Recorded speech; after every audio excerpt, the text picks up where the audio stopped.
Again the Israelites did evil in the eyes of the Lord, so the Lord delivered them into the hands of the Philistines for 40 years. A certain man of Zorah, named Manoah, from the clan of the Danites, had a wife who was childless, unable to give birth. The angel of the Lord appeared to her and said, "You are barren and childless, but you are going to become pregnant and give birth to a son. Now see to it that you drink no wine or other fermented drink and that you do not eat anything unclean.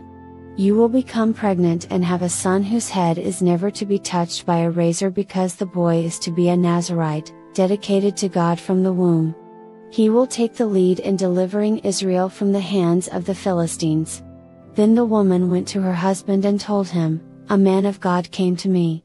He looked like an angel of God, very awesome.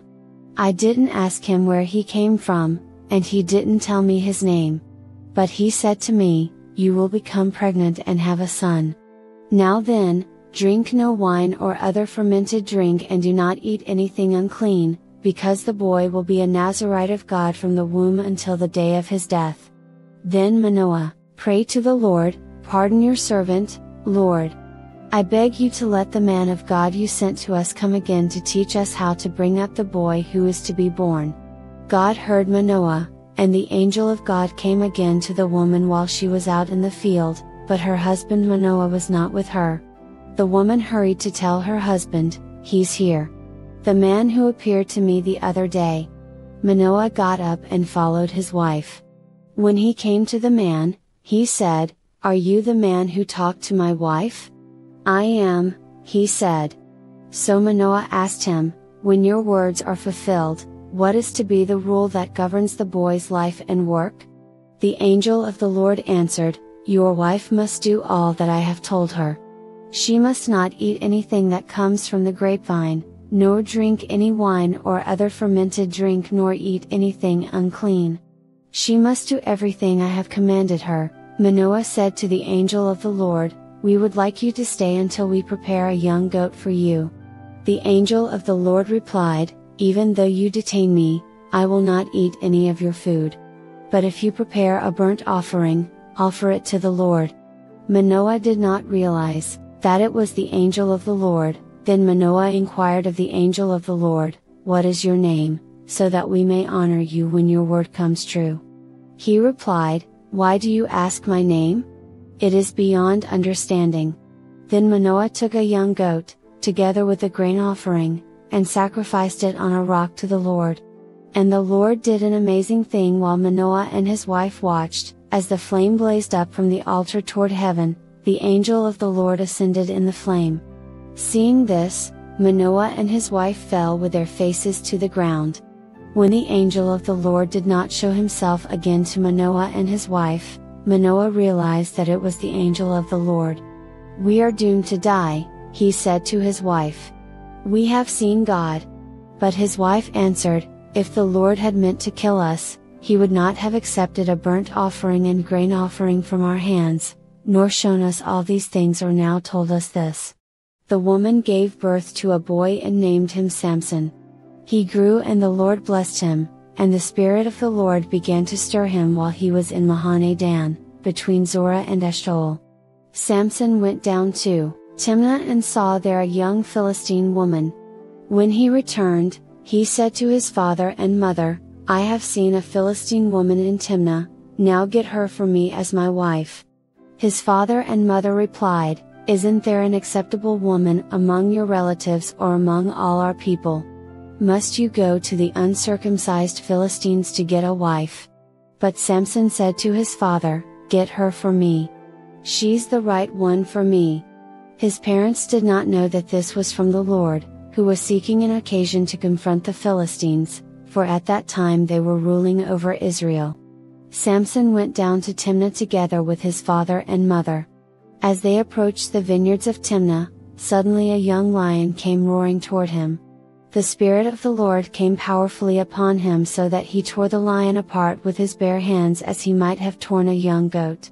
But he told neither his father nor his mother what he had done. Then he went down and talked with the woman, and he liked her.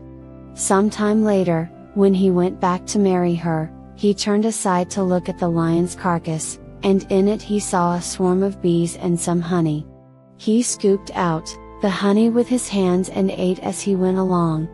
When he rejoined his parents, he gave them some, and they too ate it. But he did not tell them that he had taken the honey from the lion's carcass. Now his father went down to see the woman. And there Samson held a feast, as was customary for young men. When the people saw him, they chose 30 men to be his companions. "Let me tell you a riddle," Samson said to them.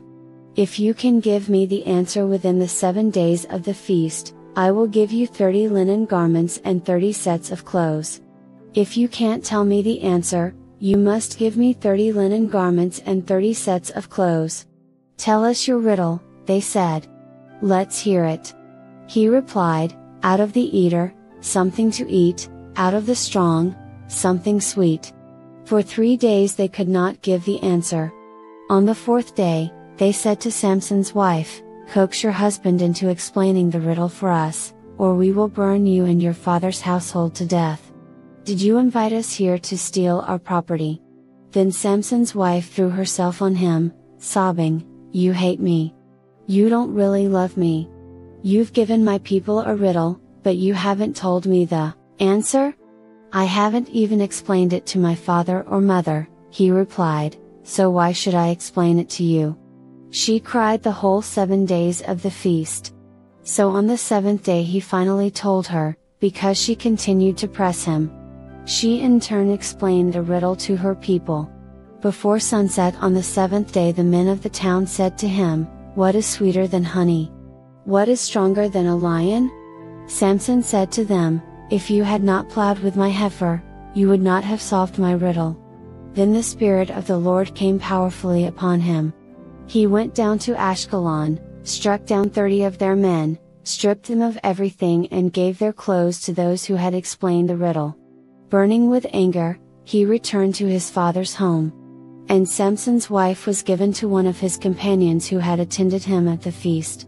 Later on, at the time of wheat harvest, Samson took a young goat and went to visit his wife. He said, "I'm going to my wife's room." But her father would not let him go in.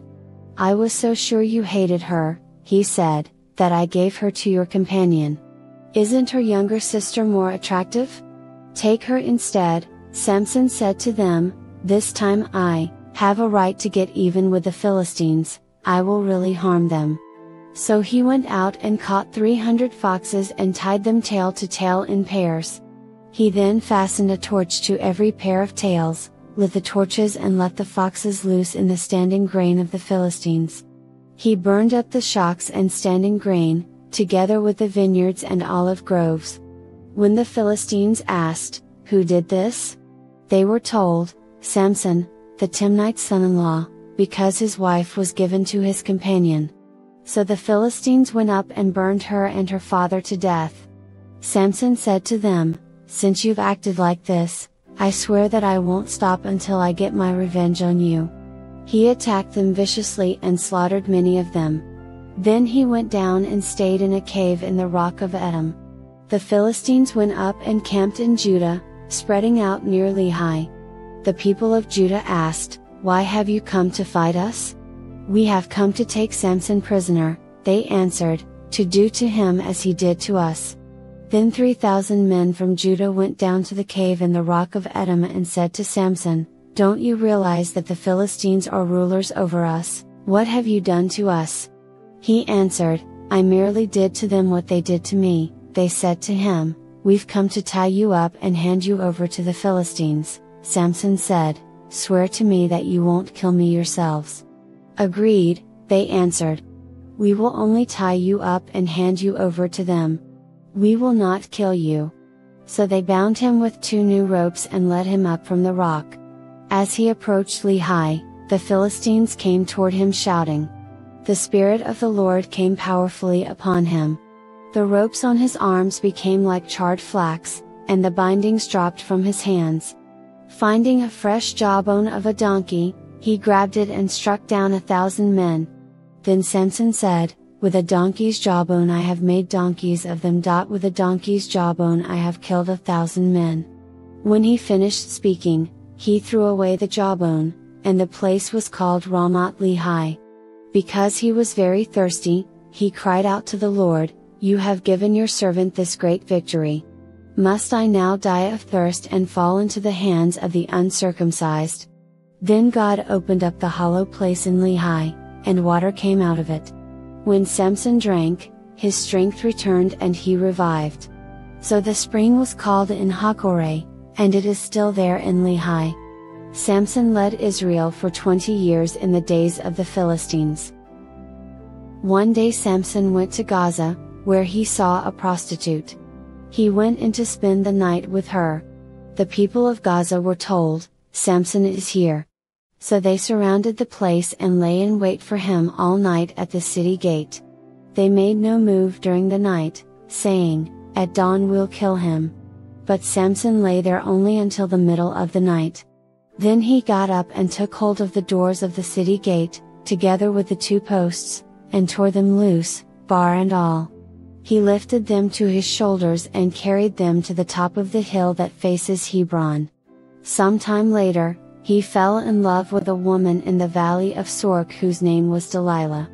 The rulers of the Philistines went to her and said, "See if you can lure him into showing you the secret of his great strength and how we can overpower him so we may tie him up and subdue him. Each one of us will give you 1,100 shekels of silver." So Delilah said to Samson, "Tell me the secret of your great strength and how you can be tied up and subdued." Samson answered her, "If anyone ties me with 7 fresh bowstrings that have not been dried, I'll become as weak as any other man." Then the rulers of the Philistines brought her 7 fresh bowstrings that had not been dried, and she tied him with them. With men hidden in the room, she called to him, "Samson, the Philistines are upon you." But he snapped the bowstrings as easily as a piece of string snaps when it comes close to a flame. So the secret of his strength was not discovered. Then Delilah said to Samson, "You have made a fool of me, you lied to me. Come now, tell me how you can be tied." He said, "If anyone ties me securely with new ropes that have never been used, I'll become as weak as any other man." So Delilah took new ropes and tied him with them. Then, with men hidden in the room, she called to him, "Samson, the Philistines are upon you." But he snapped the ropes off his arms as if they were threads. Delilah then said to Samson, "All this time you have been making a fool of me and lying to me. Tell me how you can be tied." He replied, "If you weave the 7 braids of my head into the fabric on the loom and tighten it with a pin, I'll become as weak as any other man." So while he was sleeping, Delilah took the 7 braids of his head, wove them into the fabric and tightened it with the pin. Again she called to him, "Samson, the Philistines are upon you." He awoke from his sleep and pulled up the pin and the loom, with the fabric. Then she said to him, "How can you say, 'I love you,' when you won't confide in me? This is the 3rd time you have made a fool of me and haven't told me the secret of your great strength." With such nagging she prodded him day after day until he was sick to death of it. So he told her everything. "No razor has ever been used on my head," he said, "because I have been a Nazirite dedicated to God from my mother's womb. If my head were shaved, my strength would leave me, and I would become as weak as any other man." When Delilah saw that he had told her everything, she sent word to the rulers of the Philistines, "Come back once more, he has told me everything." So the rulers of the Philistines returned with the silver in their hands. After putting him to sleep on her lap, she called for someone to shave off the 7 braids of his hair, and so began to subdue him. And his strength left him. Then she called, "Samson, the Philistines are upon you." He awoke from his sleep and thought, "I'll go out as before and shake myself free." But he did not know that the Lord had left him. Then the Philistines seized him, gouged out his eyes and took him down to Gaza. Binding him with bronze shackles, they set him to grinding grain in the prison. But the hair on his head began to grow again after it had been shaved. Now the rulers of the Philistines assembled to offer a great sacrifice to Dagon their god and to celebrate, saying, "Our God has delivered Samson, our enemy, into our hands." When the people saw him, they praised their God, saying, "Our God has delivered our enemy into our hands, the one who laid waste our land and multiplied our slain."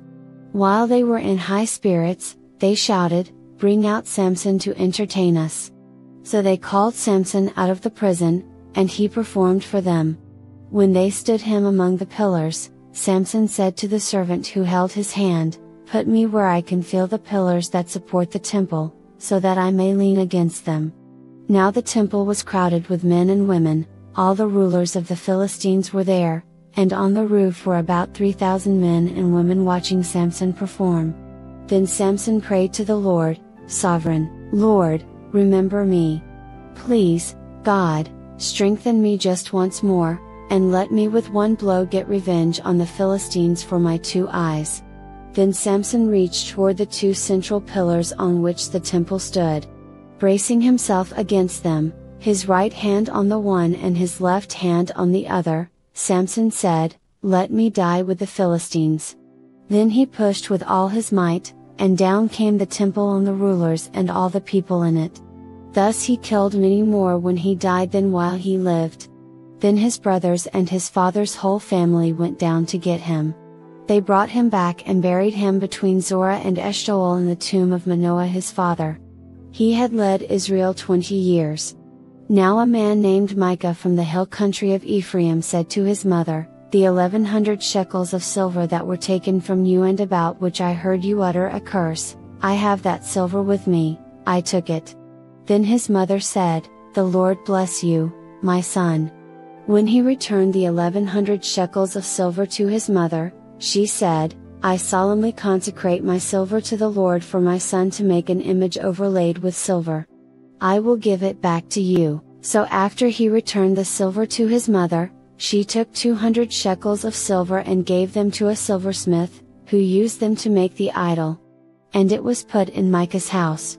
Now this man Micah had a shrine, and he made an ephod and some household gods and installed one of his sons as his priest.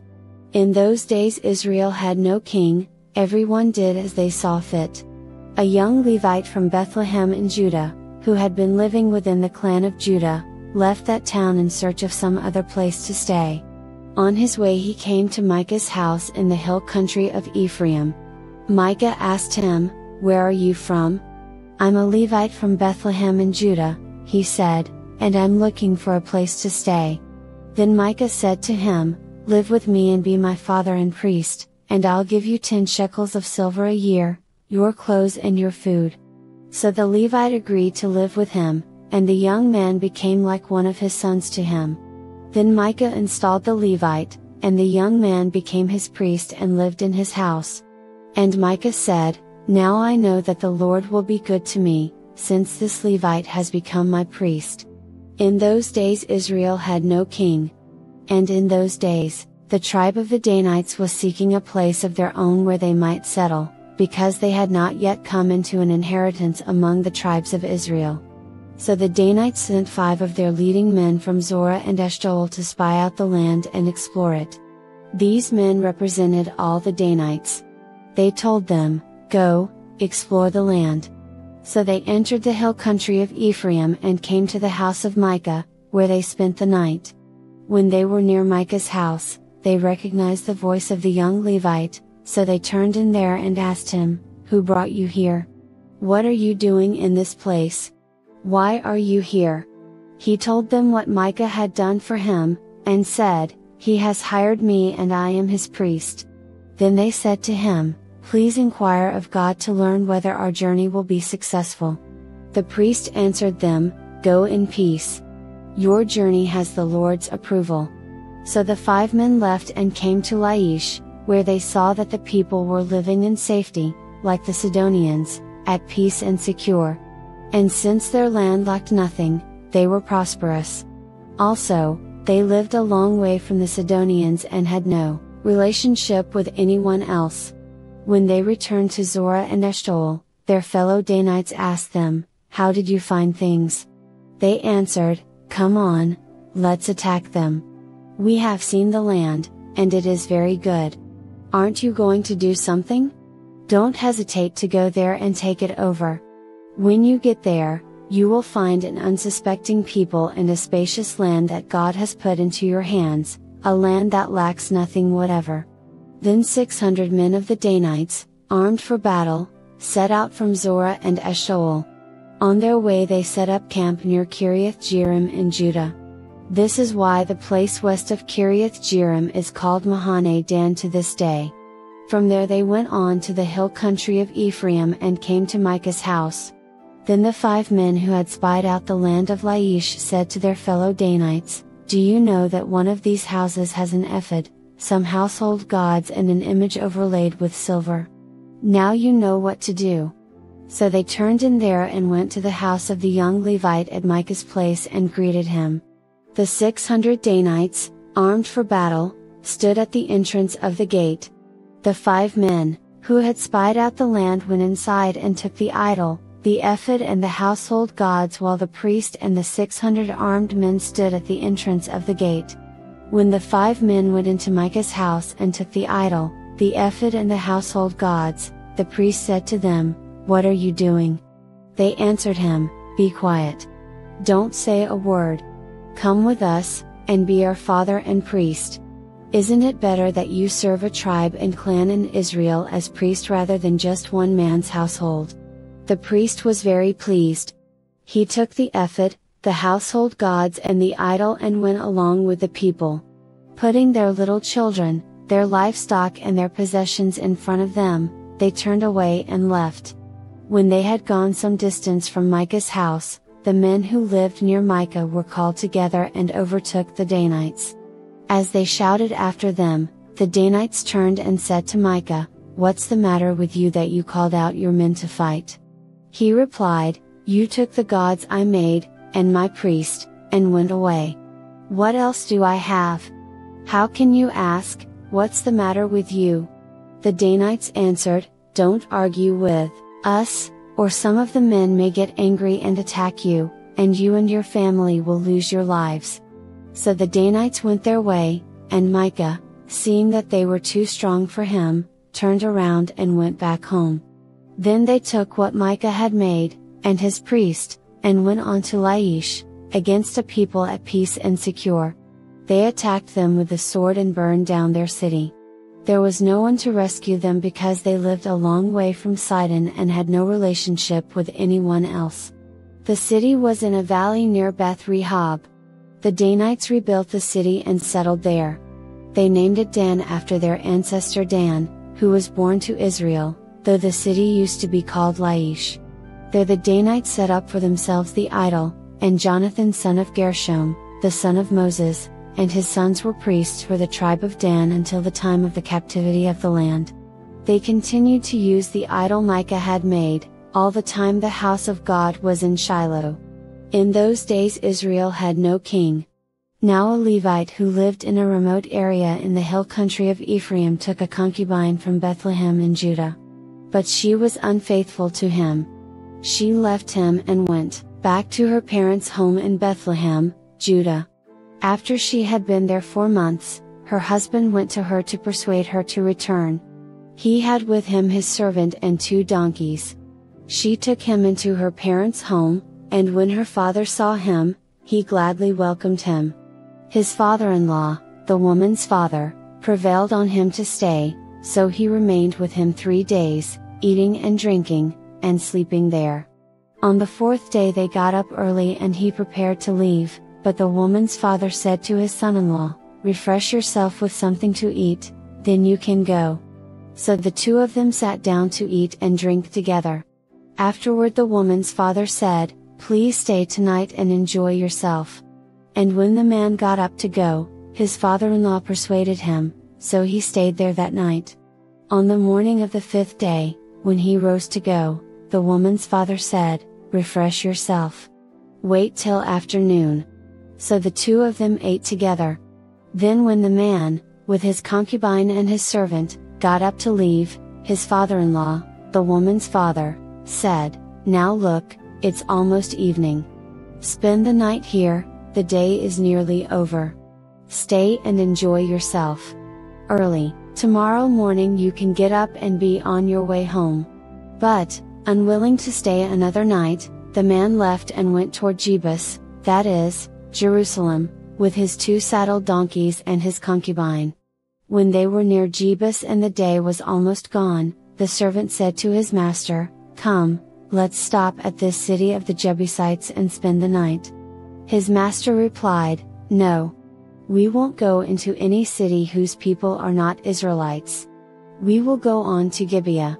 He added, "Come, let's try to reach Gibeah or Ramah and spend the night in one of those places."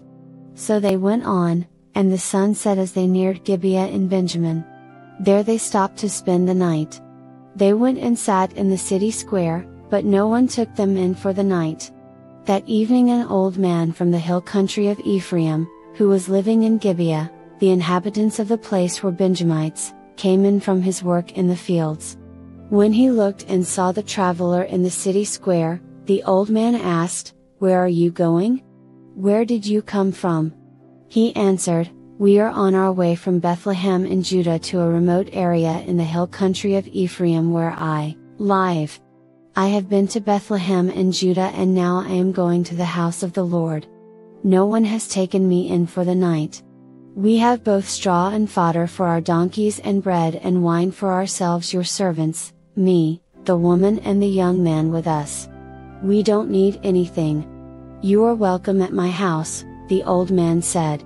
"Let me supply whatever you need. Only don't spend the night in the square." So he took him into his house and fed his donkeys. After they had washed their feet, they had something to eat and drink. While they were enjoying themselves, some of the wicked men of the city surrounded the house.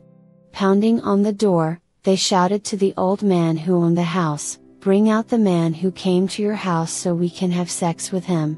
The owner of the house went outside and said to them, "No, my friends, don't be so vile. Since this man is my guest, don't do this outrageous thing.